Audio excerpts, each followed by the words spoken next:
Hello friends, welcome to another series. I am Prakash Virja and now the start of question number 3. Coulomb goes and Lorentz goes. આપણે goes transformation આપણે જોઈ લીધા હતા scalar અને potential માટેના.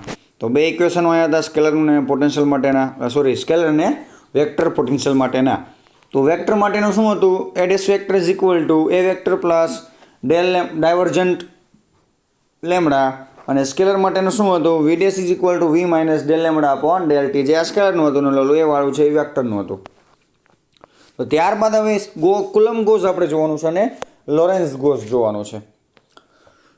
તો every vector is unique only if it's divergence and curl are well defined so that we can get every information of that vector like electric field and magnetic field. તો બધા જ જે સદિશો છે એ divergent અને કર્લમાં કંઈક વ્યાખ્યાયિત થયેલા હોય છે. બધા જ વેક્ટર છે એ ડાયવર્જન્ટ અને કર્લમાં આપણે એને વ્યાખ્યાયિત કરી શકીએ, પણ સ્કેલરને આપણે કર્લ સ્વરૂપે દર્શાવી શકીએ નહીં. વેક્ટરને તમે કર્લ અને ડાયવર્જન્ટ સ્વરૂપે બંને દર્શાવી શકો, પણ અદિશને તમે કર્લ સ્વરૂપે દર્શાવી શકો નહીં.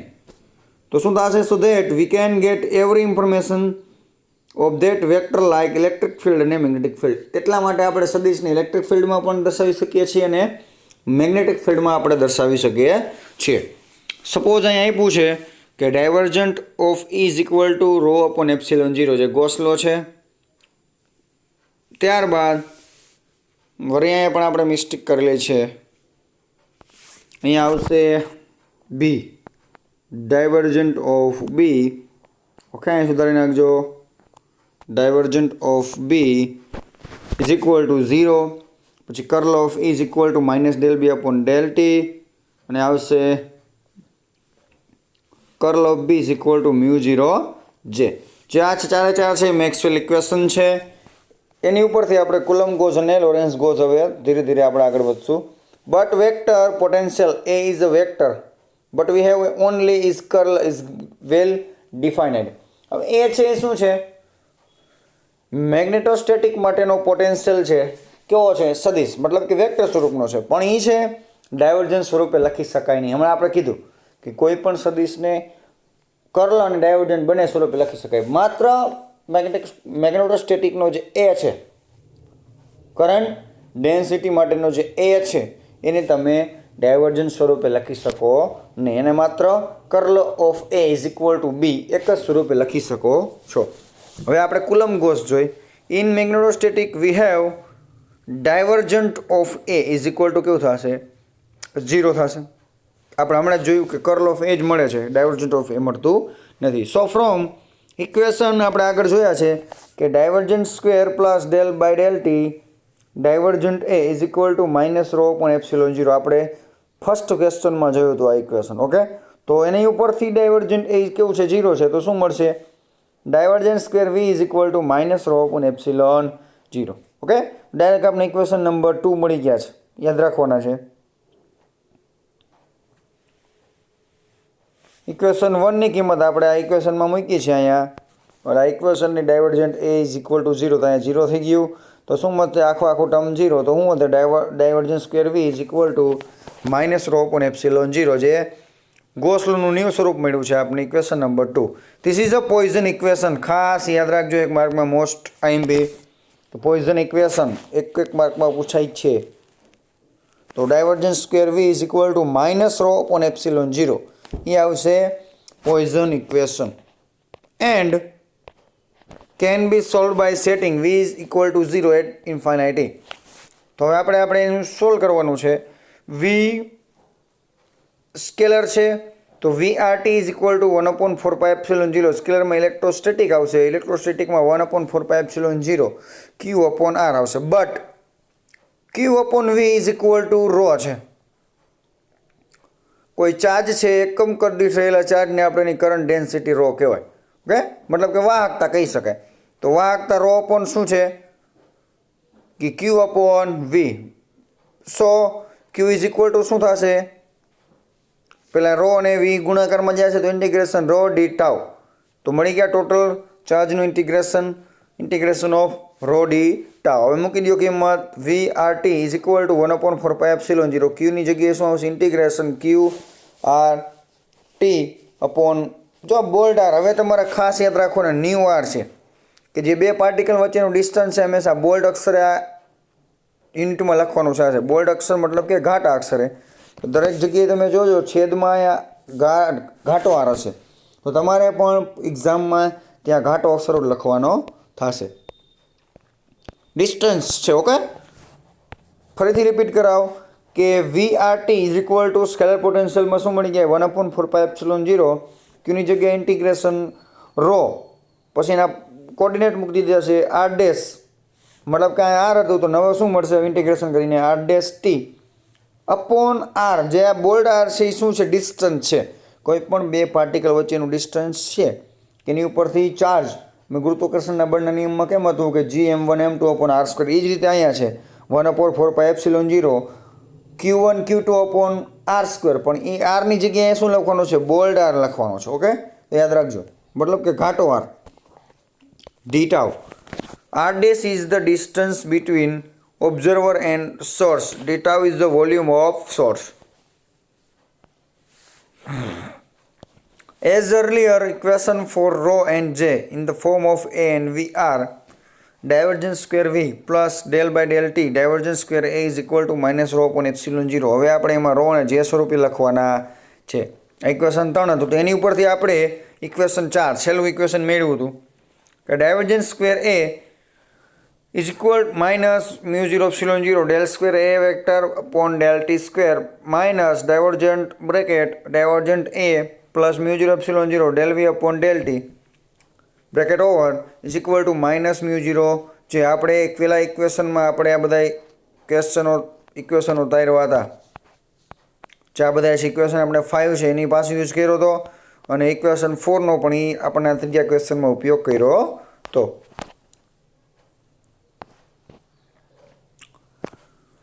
તો the advance of Coulomb gauge is the scalar. તો એડવાન્સ Coulomb gaugeનું જે ઇક્વેશન છે અહીંયા આપણે મળી ગયું છે.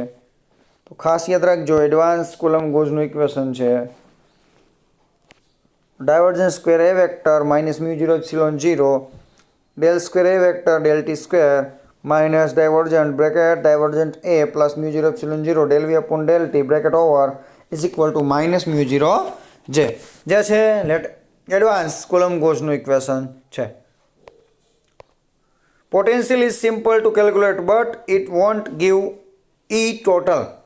તમે આ ઇક્વેશન ઉપરથી ટોટલ ઇલેક્ટ્રોસ્ટેટિક ગણી શકો નહીં. If we substitute equation 1 in equation 4 કે જે ઇક્વેશન તમને 1 હતું કે divergent A is equal to 0. Equation 1 છે અહીંયા મળ્યું છે divergent A is equal to 0. Equation 4માં તમે જે દેખાય એ મૂકવાનું છે. તો ઇક્વેશન 4માં આપણે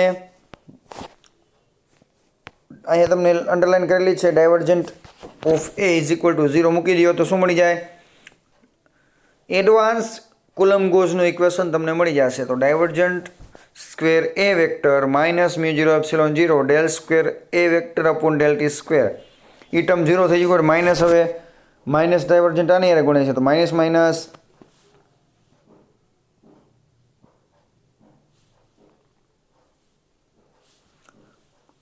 માઇનસ માઇનસ પ્લસ થશે તો divergent plus divergent into mu 0 epsilon 0 del V upon del T minus mu 0 જે થશે. હવે ડાયવર્જન્ટને અંડર જવા દે મ્યુ 0 એપ્સિલોન 0 બહાર આવી જાય મતલબ કે ક્રોસમાંથી સાઇન પણ ઇન્ટરચેન્જ થશે. તો પ્લસની જગ્યાએ માઇનસ સાઇન આવી ગયા તો minus epsilon 0 mu 0 into divergent vector del V upon del T is equal to minus mu 0 છે. ઓકે, તો આ છે એડવાન્સ Coulomb gauge. તો Coulomb gauge માટેનું ઇક્વેશન જે હતું divergent of A equal to 0 કરી નાખવાના જે મળે છે એ એડવાન્સ Coulomb gauge છે.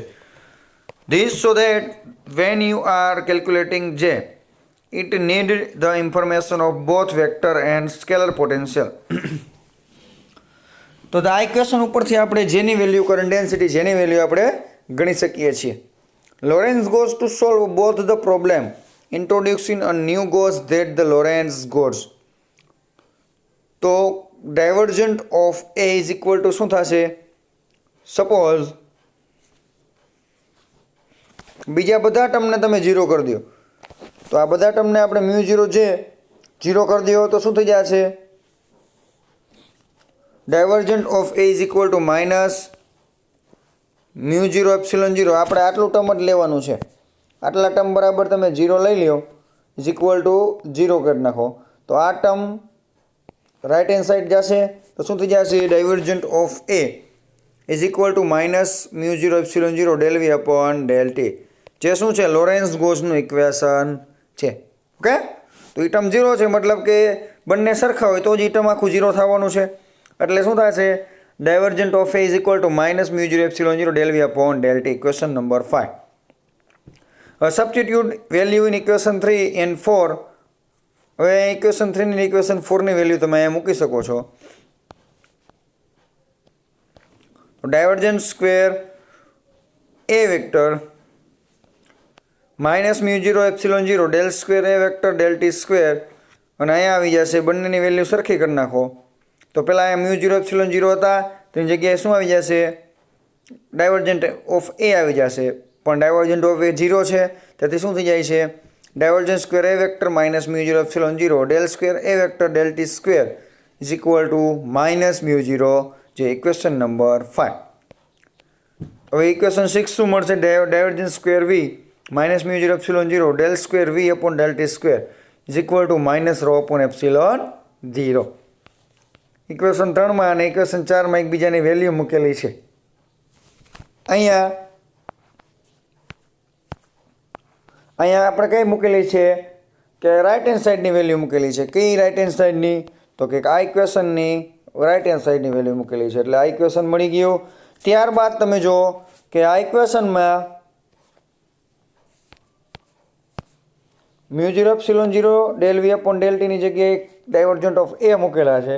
તો ડાયવર્જન્ટ ઓફ એની વેલ્યુ પાછી આપણે કેવી છે? 0 છે. તો લેફ્ટ હેન્ડ સાઈડની મૂકેલી છે, તેથી આપણે મળ્યું છે ઇક્વેશન નંબર 5 અને equation number 6. Thus Lorentz Gauss treats V and A same way with the same differential operator. તો હવે આપણે બંને ઇક્વેશનને 5 અને 6 ને એક જ આપણે ઓપરેટરમાં લખવું હોય શું કરી શકાય?